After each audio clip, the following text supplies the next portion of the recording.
Welcome to the Crazy Hat Chemist. So the last video in this whole entire unit, that will be 90 videos for this one single unit. Super cool. So let's get moving here so that we can finish up this unit. Bam! So today we are talking about induced or LDF forces. Okay? Induced interactions or London dispersion forces, LDF, are the weakest van der Waals forces. There are approximately 1/10 the force strength that of a dipole-dipole force and occur in all molecules at all. All molecules. Induced forces are the result of the fact that electrons are in constant motion and may cause an uneven or unsymmetrical charge distribution at any moment in either a polar or a nonpolar molecule. However, the greater the mass, i.e. the greater number of electrons, then the greater the potential of forming a temporary dipole in that molecule. When the electrons are unevenly distributed, then there is a temporary dipole. This temporary dipole can induce a temporary dipole in an adjacent molecule. And then the two molecules will have an attraction to each other similar to and like a dipole-dipole interaction, but less as far as their strength. Okay? London dispersion forces explain how nonpolar molecules that are gases can, given enough pressure, can interact with each other to form liquids. An example of this is oxygen liquid. Liquid oxygen, between the poles of these two magnets, is a bluish tint to it. Okay? And it's hanging between those two poles because it's a paramagnetic molecule. That is, it has unpaired electrons.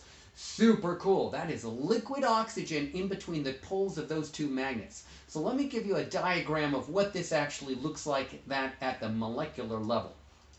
Okay? Right here is a nonpolar molecule. It's roughly spherical. Okay? And then we have another adjacent nonpolar molecule, again spherical. Okay? There is no interaction between these two molecules because they're nonpolar. Okay, now I got that same nonpolar molecule, which is roughly spherical, and then all of a sudden, an adjacent molecule has an instantaneous dipole. That is, it has a large number of electrons typically, and it will have a greater possibility of having an instantaneous dipole. That is a charge separation within that molecule. So you have a negative end and a positive end. So the distribution of those electrons is greater at one end than at the other end. That forms a dipole moment within that molecule. Okay? That nonpolar molecule is acting as a polar molecule. Okay? So there's no interaction between these two molecules initially.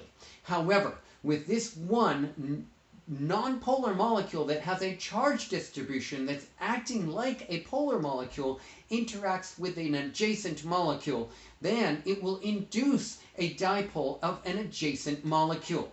Okay, now we have two nonpolar molecules acting as polar molecules. And then this will have an induced force.